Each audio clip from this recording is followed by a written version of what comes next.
and welcome back to more Hat in Time. Last time we started doing more errands for Snatcher. He wanted us to deliver mail and also clear out a well. So this time, we're going to do something a little bit different. We are going to do a boss battle. Apparently, get rid of this weird toilet as our mission. Atmosphere unpleasant, that is a great description. Toilet of Doom. Just the name of this chapter stands out to most people because it's extremely ridiculous. So this will put us somewhere. Oh, that looks pleasant. And that's our boss. So,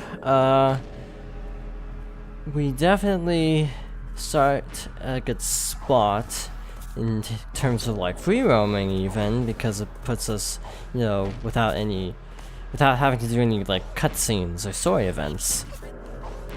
Anyway, we have to cross this chasm, but again, you can't get over here without the hook shot, so kind of an arbitrary limiter on how much progress you can make in this chapter. And with no fanfare, we have our boss fight. So remember the rules of boss fights in this game. Ooh, that was a weird lag spike. But the rules of boss fights are if they're blue, you can probably hit them. And that is the case. So he's blue now, so we can actually use the hook shot to swing into him. Again, otherwise we need to use the bombs to do damage. If there's one thing this game actually does well, and again, I know I was actually kind of docking the game for the bosses just being too long, and again, I still stand by that criticism. I will say the bosses are at least super creative, and have a lot of variety to their attacks. By the way, the camera always bugs out there and locks onto the middle of the arena instead of to the actual boss. So that's a slight problem I have with this phase. But obviously, as you can see, it's not too much of a problem, at least. So we need to use the cages to get on top of this really huge bomb. Hit him to stop the bomb. Ooh. This actually is a hard attack to dodge, because you have to jump with like really precise timing, or otherwise you will actually take damage. Probably just because you're stunned when he stomps. So basically you have to just keep jumping, but also not land on the shockwave, so it's actually really hard to dodge. Again, we've basically seen all this boss's attacks, which again, oh. Okay, we're done. I was just gonna say, it's like, yeah, the boss should probably be done soon. I thought we still had like 4 more hits left, but we didn't. So, never mind. Totally fine with the boss length, because for some reason it went a lot faster than I thought it normally does.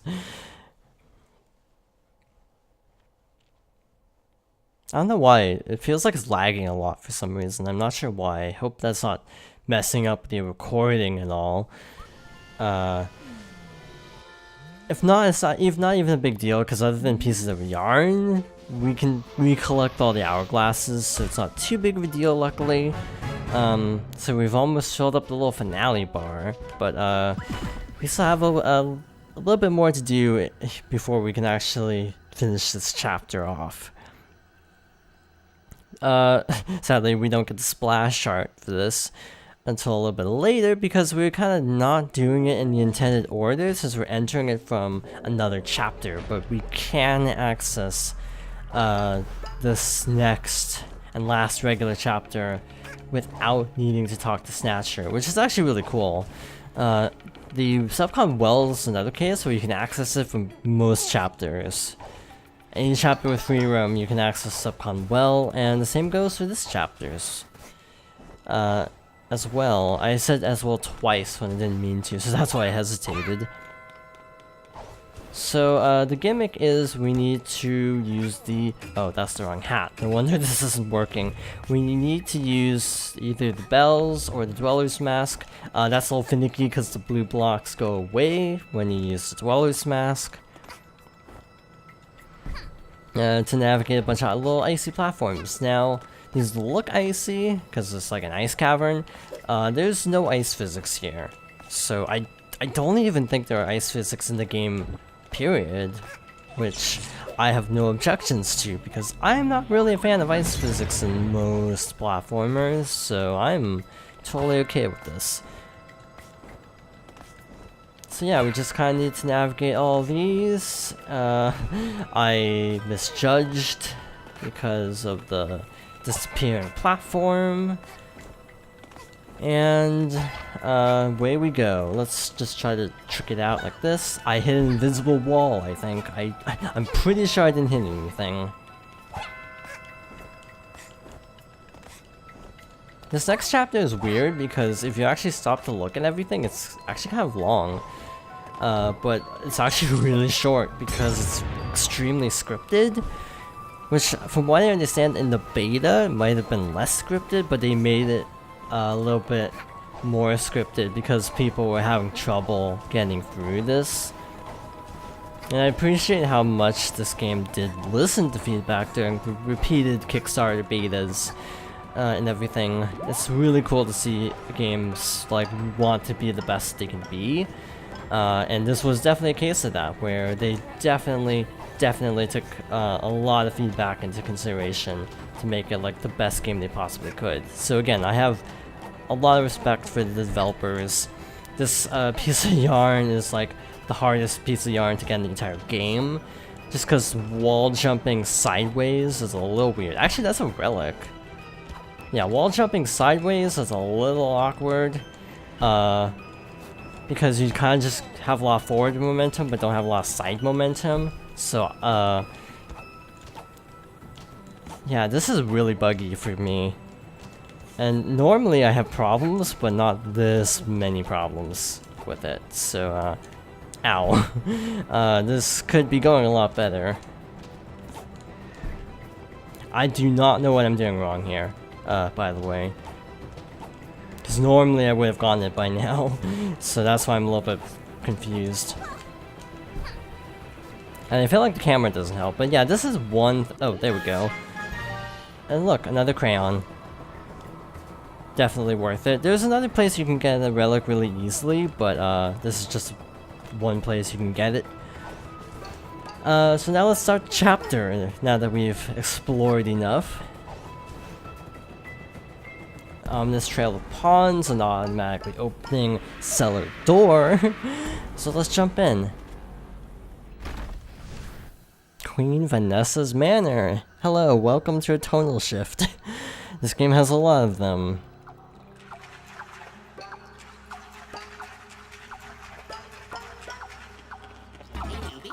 Boss told me to tell you that all hats are off limits in yours. Don't use them. Thanks. Now, he tells us not to use abilities, but we are only allowed to use the Dweller's Mask, and it's actually for lore reasons. You can actually find a lot of lore by using the Dweller's Mask, which is pretty cool. This chapter is considered one of the most intense chapters in the game, so apparently, there is a secret where if you like crawl into a certain spot, you actually get warped to the end. I've never tried it on console, but I've heard from multiple people that this is the case on the PC version, so I assume it holds true here. So yes, because this chapter is long and also intense, they give you the option to skip to the end, but you also miss out on collectibles. So we're definitely gonna do this the intended way.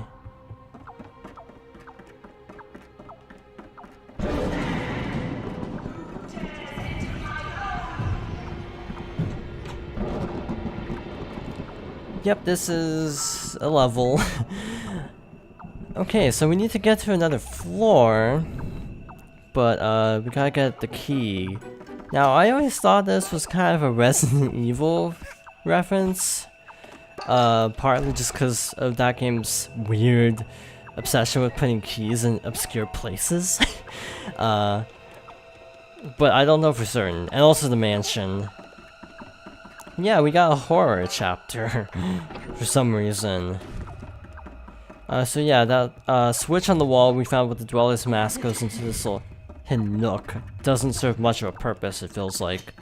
And that's the key in the bookshelf. You can see a lot of enemies that are frozen in here, and yeah, that's what Queen Vanessa does to people who break into her mansion, so let's not incur that wrath. Let's not make loud noises. You can hide under certain objects with the interact button, or circle in this case, or I guess it would be B on Xbox, and when the screen gets all distorted and dark, that means Queen Vanessa's in the room.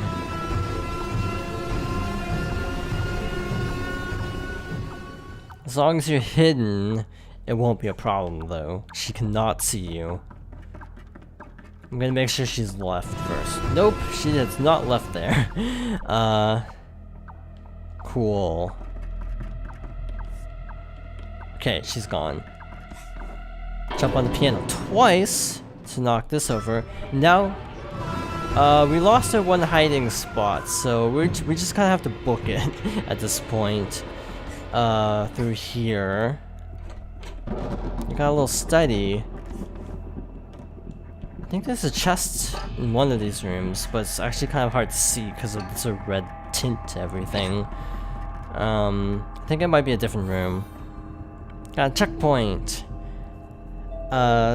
One thing that kind of hurts the spookiness is there is a bit of a camera break in this section, because you can actually, when you're in these rooms, you can actually see into the hallway. Sorry about your hair, my prince. I just want their lengths to match and color and curl. You look wonderful. So yeah, she's a little obsessive apparently.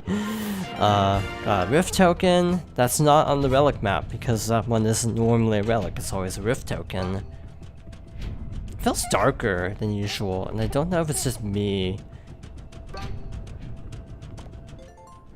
Oh, I wish I could just keep him always locked up in chains in the cellar, but you can't chain him in, can you? Remember how there was like a mark in the cellar? Yeah, that's not ominous at all.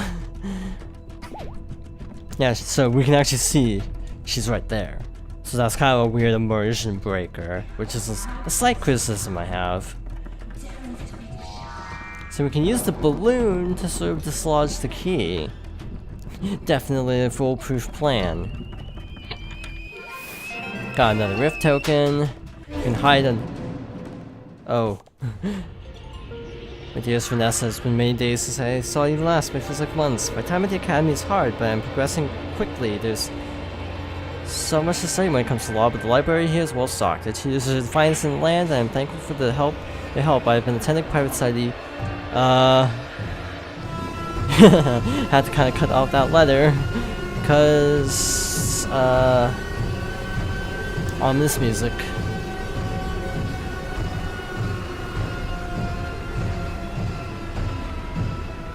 Okay, we're good. But yeah, part of the letter was turned off. My prince enjoys his breakfast far too much. I'm jealous of the darn bacon. He loves it. No more bacon. Wow. Yeah, so she has some problems, clearly. So we need another balloon. Luckily there's one. By the way, that hair wasn't there before. So let's just take this balloon, try to dislodge this key. Of course. That's how it always goes. And now there's a creepy face and a dweller's mask, so obviously she knows something's up. Creepy. I've also heard some of these Frozen characters are actually beta characters that were cut and they just used the character models. So she's taking the key with her into the bathroom, it sounds like.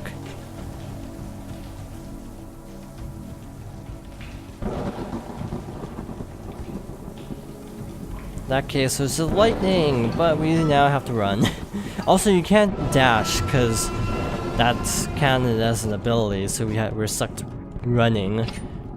That's it for the manor. It's a really good level blind, but it's one of those that kind of falls apart on repeated playthroughs, and I've, again, done this about 5 times. So I've basically figured out all the patterns, and it does kind of hurt the overall experience. We've got a rift token / relic above the chandelier. What are all those on the wall? It looks like there's like some kind of writing? I don't know, if marks, not sure what that means. Oh well, open this up and we get the timepiece of this chapter. So yeah, this is often considered one of the best chapters because it's just totally all over the place, this game as a whole, and this is the best example, but it's also just a really well played trope on, ironically, horror games. And again, I legitimately think getting the key in the bathroom is a reference to Luigi's Mansion, but I'm not 100% sure on that. But in any case, that's it for this chapter. We only have the finale left, and also any free roam that we want to do. And we have a lot of free roam to get through, not gonna lie. Again, the Subcon Forest is the biggest free roam chapter, I would say, in terms of optional stuff, because most of it actually is optional. There's a lot to explore. And it's actually really well designed, and from what I understand, some of it was actually cut down. It was originally bigger, and they had to actually downsize it. And it's still like the biggest open world in the game. Let's see what she has to say about this.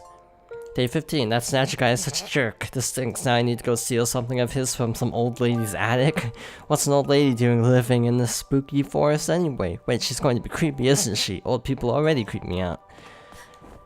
Guess that's one way to look at it, Hat Kid. There's something else I was gonna do really quickly, and I think it was use the orb machine, because we have 6. I knew we had 3, but I didn't know we got a whole another set of 3, actually. So, hat flare, Santa hat for the ice hat. There's a specific ice hat I want, and I did not get it. Oh well. Sort of turquoise, purple, and red. Kind of a weird color. But yeah, there's a particular ice hat I would really like to get, but I have a feeling I'm not gonna get it at this rate. Did not get it. I'm not really crazy about this sprint hat. Like, I'm not sure what it has to do with going fast. Oh well. In any case, that'll do it for now, so thank you for watching, and next time we're gonna finish up Chapter 3 proper. So thank you for watching, and I hope you join me next time for more A Hat in Time.